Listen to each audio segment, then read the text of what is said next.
Assalamualaikum warahmatullahi wabarakatuh, sahabat TV online yang beriman.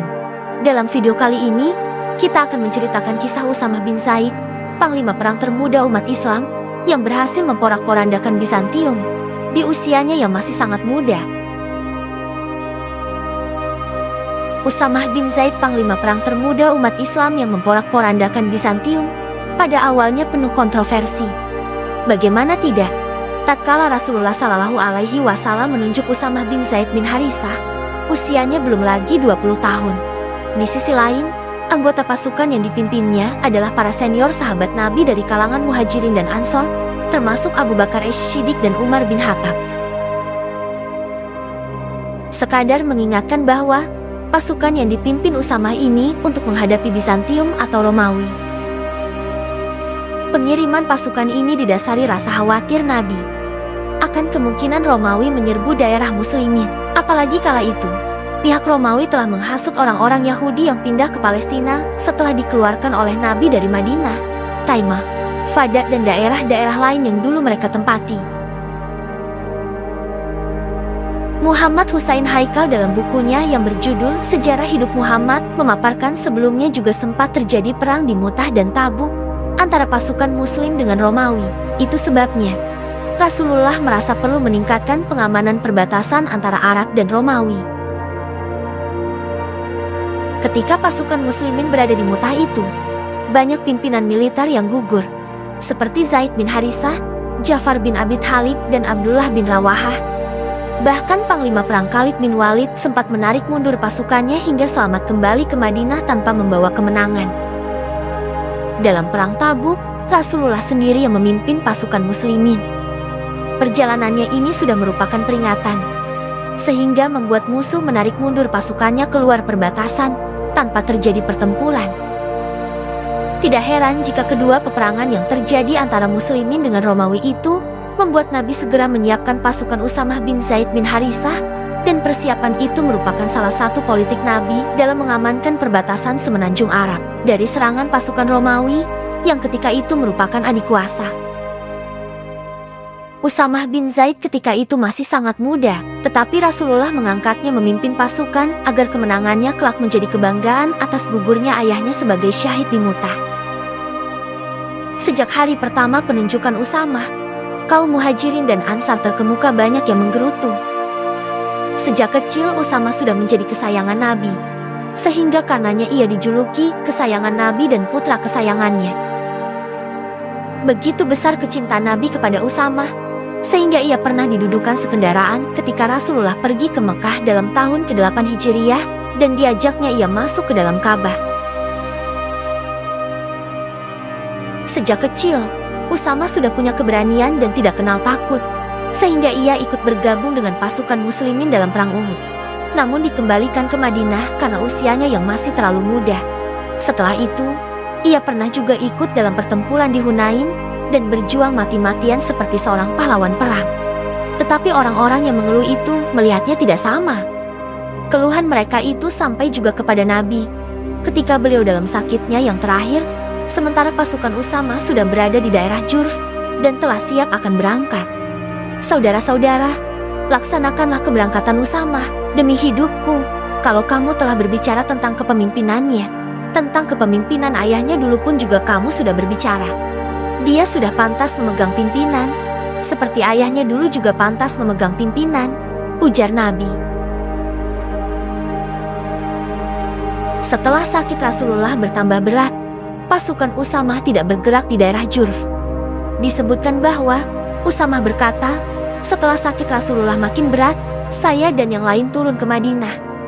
Ketika saya masuk hendak menemui Rasulullah, Nabi sudah tak dapat berbicara. Ia mengangkat tangannya ke atas dan kemudian meletakkannya kepada saya. Tahulah saya bahwa ia mendoakan saya, ujar Usamah. Ketika Nabi sadar sesaat sebelum wafat pagi hari itu, Usamah meminta izin akan berangkat dengan pasukannya. Nabi mengizinkan, tetapi tak seberapa lama, tersiar berita bahwa Rasulullah telah wafat. Usamah dan pasukannya kembali lagi ke Madinah. Kemudian Usamah bersama-sama dengan keluarga bertugas menyiapkan pemakaman. Dia dan Syukran pembantu Nabi menuangkan air ke tubuh Rasulullah, dan Ali memandikannya. berikut baju yang dipakainya. Kemudian setelah ada perintah dari Khalifah Abu Bakar agar pengiriman Usama diteruskan usai beliau dilantik, kaum muslimin masih juga menggerutu. Mereka berusaha mencari jalan keluar dari situasi yang tidak menyenangkan bagi mereka itu. Sebagian melihat adanya perbedaan pendapat yang dulu antara Muhajirin dengan Ansar dalam soal Khalifah, serta berita-berita yang masuk ke Madinah tentang warga Arab di pedalaman, orang-orang Yahudi dan Nasrani, dan hasutan mereka setelah Nabi wafat agar menyerang kaum muslimin dan agamanya. Mereka berkata, ditujukan kepada Abu Bakar. Mereka itu pemuka-pemuka muslimin dan kau lihat orang-orang Arab pedalaman itu sudah memberontak kepadamu. Tidak patut kau memilah-milah jamaah muslimin.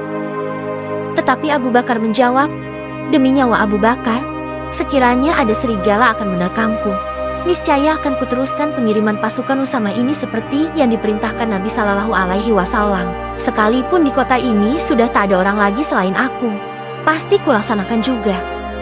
Disebutkan juga bahwa setelah Usama melihat keadaan yang demikian, ia meminta kepada Umar bin Khattab agar memintakan izin kepada Abu Bakar untuk membawa pasukannya itu kembali, supaya dapat membantu Abu Bakar dalam menghadapi kaum musyrik yang kala itu sudah siap-siap melakukan pemberontakan. Orang-orang Ansar berkata kepada Umar, kalau harus juga kita meneruskan perjalanan, sampaikan permintaan kami supaya yang memimpin kita ini orang yang lebih tua usianya dari Usama. Umar menyampaikan pesan Usama itu kepada Abu Bakar, tetapi mendengar itu Abu Bakar marah. Sekiranya yang akan menyergapku itu anjing dan serigala, katanya, aku tidak akan mundur dari keputusan yang sudah diambil oleh Rasulullah Shallallahu Alaihi Wasallam. Mengenai pesan kaum Ansar yang meminta agar Usama digantikan oleh orang yang lebih tua usianya, Abu Bakar melompat dari duduknya dan memegang janggut. Umar seraya berkata marah, celaka kau Umar, Rasulullah Shallallahu Alaihi Wasallam yang menempatkan dia, lalu aku yang akan mencabutnya. Ketika kemudian Umar kembali dan mereka menanyakan hasil pembicaraannya, Umar berkata, teruskan. Karena usul kalian itulah Khalifah Rasulullah marah kepadaku. Apapun yang dikerjakan oleh Rasulullah akan kukerjakan. Tandasnya. Abu Bakar berdiri di tengah-tengah pasukan dan berpidato setelah mengirimkan kembali sebagian orang yang menentang itu. Saudara-saudara, aku seperti kamu sekalian, aku tidak tahu. Adakah kamu akan menugaskan aku melakukan sesuatu yang dilakukan oleh Rasulullah? Allah telah memilih Muhammad untuk semesta alam dan dibebaskan dari segala cacat. Tetapi aku hanya seorang pengikut, bukan pembaharu. Kalau aku benar, ikutilah aku. Dan kalau aku sesat, maka luruskanlah. Rasulullah wafat tiada seorang pun merasa dirugikan dan teraniaya. Padaku juga ada setan yang akan menjerumuskan aku. Kalau yang demikian terjadi, jauhkanlah aku. Kemudian ia menyuruh orang melakukan segala perbuatan yang baik sebelum ajal datang menjemput, dan supaya mengambil pelajaran dari bapak-bapak dan saudara-saudara. Dan janganlah iri hati terhadap yang hidup, kecuali seperti terhadap yang sudah mati. Aku hanya seorang pengikut, bukan pembaharu. Apapun yang dikerjakan oleh Rasulullah, akan kukerjakan, tegasnya. Setelah Umar bin Khattab kembali ke daerah Jurf, semua orang sudah tahu mengenai pesan Khalifah Abu Bakar yang dibawanya. Mau tak mau, mereka harus tunduk kepada Khalifah. Setelah itu, Khalifah Abu Bakar pun pergi mengunjungi markas pasukan itu. Ketika memberangkatkan dan melepas pasukan itu, Khalifah Abu Bakar berjalan kaki, sementara Usamah bin Zaid di atas kendaraan untuk menanamkan kesan kepada mereka tentang kepemimpinan Usamah yang harus diterima dan ditaati. Tetapi Usamah merasa malu melihat orang tua yang penuh wibawa, dan sahabat Rasulullah serta penggantinya memerintah muslimin itu berjalan kaki di sebelahnya, sedang hewan tunggangannya dituntun oleh Abdurrahman bin Auf dari belakang. Oh Khalifah Rasulullah, kata Usamah, Tuan harus naik, kalau tidak saya akan turun. Demi Allah, jangan turun, Abu Bakar berkata, dan demi Allah, aku tidak akan naik. Aku hanya menjejakkan kaki di debu sejenak demi perjuangan di jalan Allah. Setelah tiba saatnya akan melepas pasukan itu, ia berkata kepada Usamah, kalau menurut pendapatmu, Umar perlu diperbantukan kepadaku, silakan. Kemudian, Usamah mengizinkan Umar bin Khattab meninggalkan pasukannya dan kembali ke Madinah bersama Khalifah Abu Bakar. Muhammad Husain Haikal, dalam tulisannya berjudul As-Siddiq Abu Bakar, menyebutkan bahwa setelah melihat tindakan Abu Bakar yang sungguh bijaksana itu, mereka yang tadinya menentang kepemimpinan Usamah, tak ada jalan lain harus menerima juga. Saat Khalifah Abu Bakar melepas pasukan, beliau berdiri di depan para pasukan muslim menyampaikan pidatonya. Saudara-saudara, ikutilah 10 pesan saya ini dan harus saudara-saudara perhatikan. Jangan berkhianat, jangan korupsi, jangan mengecoh, dan jangan menganiaya. Janganlah membunuh anak-anak, orang lanjut usia atau perempuan. Janganlah menebang atau membakar kebun kurma. Jangan memotong pohon yang sedang berbuah. Jangan menyembelih kambing, sapi atau unta kecuali untuk dimakan.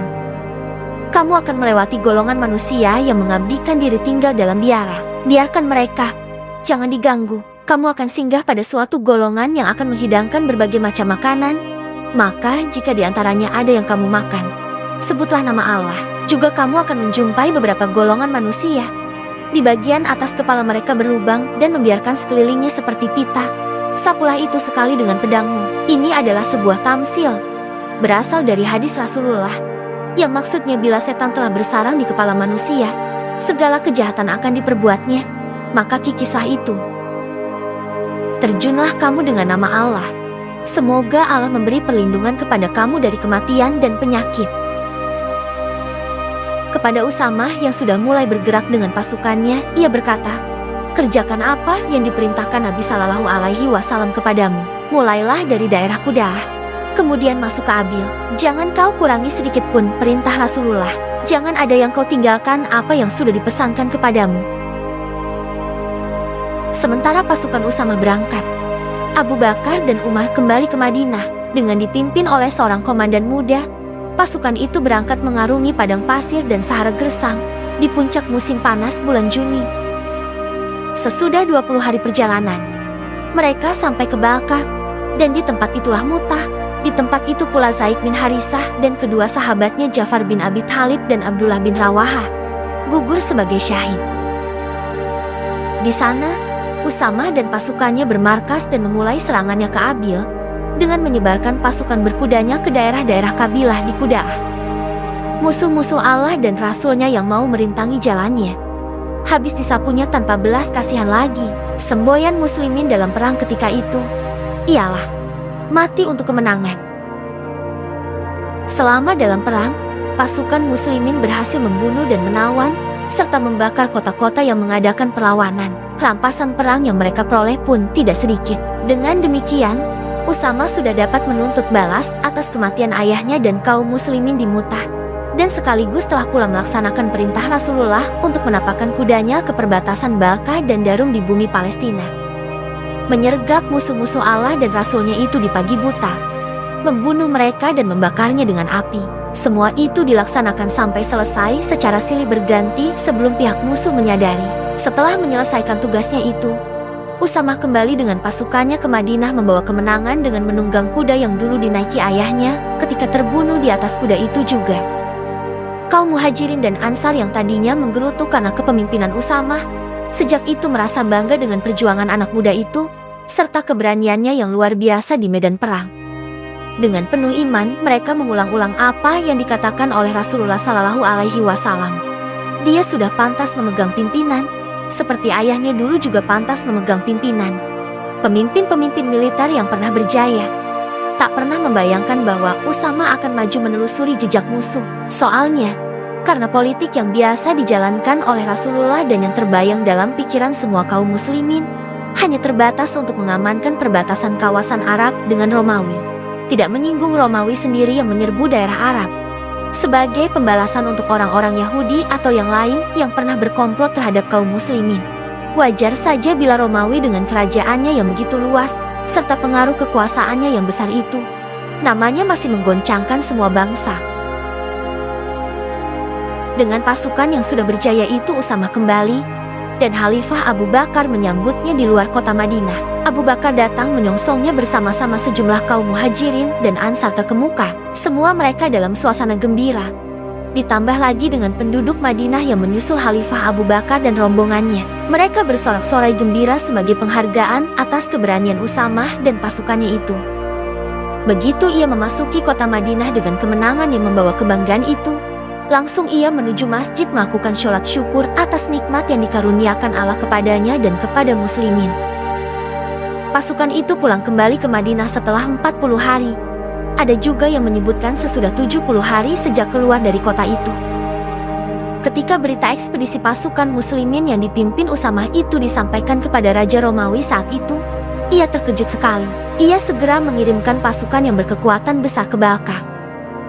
Ini suatu bukti yang nyata bahwa pihak muslimin setelah peristiwa ekspedisi ini benar-benar diperhitungkan, baik oleh Romawi maupun oleh orang-orang Arab sendiri, sehingga pihak Arab bagian utara, selain Dumat al-Jandal, Dumatul Jandal tidak lagi menghasut untuk menyerbu Madinah. Usamah bin Zaid yang saat itu masih sangat muda, telah berhasil membuktikan bahwa dirinya telah layak dan pantas menjadi jenderal perang kaum muslimin mengikuti jejak ayahnya. Walaupun sempat diragukan saat ia dilantik menjadi panglima karena usianya yang begitu muda, namun pada akhirnya seluruh kaum muslimin saat itu harus mengakui ketangkasan dan keberanian anak muda itu. Demikian kisah singkat Usamah bin Zaid, sang jenderal perang Islam termuda dalam sejarah, yang berhasil memporak-porandakan Bizantium atau pasukan Romawi saat itu. Terima kasih dan sampai jumpa pada video kisah Islami berikutnya. Assalamualaikum warahmatullahi wabarakatuh.